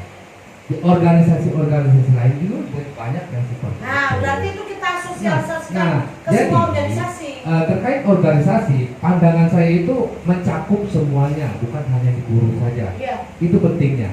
Rakyat sendiri harus tahu organisasi itu apa sih, tujuannya apa, gitu kan? Kalau buruh sendiri udah tahu, udah pasti perjuangan terkait hal buruh, perburuhan. Karena selama ini di organisasi itu memperjuangkan hak buruh, di mana saat ini aja kita upah aja itu masih upah minim, belum ada namanya upah layak. Kalau upah layak, mungkin Indonesia udah sejahtera ya layaknya. Nah, dari zamannya nenek moyang kita itu upahnya ya minim. Ibaratnya kalau kata sekarang ini adalah namanya perbudakan zaman modern. Penjajahan gaya baru. Nah, penjajahan gaya baru. Neoliberalisme. Nah, kalau dulu kita bekerja dikasih makan. Iya. Kalau saat ini kita kerja hanya cukup buat makan, kan itu. Nah, tapi penyadaran dari rakyat Indonesia sendiri, terutama buruh, itu belum nyampe ke sana. Pemahamannya terkait organisasi, pandangan masyarakat itu, menurut saya sih, kalau pesan saya itu lihat nih, organisasi itu independen atau tidak. Kalau dia tidak independen, otomatis dia udah berbeda alurnya. Banyaknya kepentingan pribadi, kan itu. Kita tidak mau seperti itu. Kalau kita sudah jelas, kita tidak ada nama kita serikat organisasi yang independen. Tidak ada namanya, ibaratnya kalau bahasa orang kata sini cawe-cawe lah, kata orang pemerintahan saat ini mah. Iya. Cawe-cawe, gitu kan, cawe-cawe tapi tahunya bukunya ditarik lagi. Nah, itu. Jadi pentingnya organisasi untuk kita menyelamatkan kita sendiri lah ibaratnya. Kita ini tidak ada kesanggupan untuk membela diri di perusahaan ini. Saya tidak sanggup nih membela diri. Bagaimana saya ini? Nah, itulah pentingnya organisasi. Mengadvokasi diri Nah, sendiri. karena kita tidak berani nih, Iya. kita tidak berani.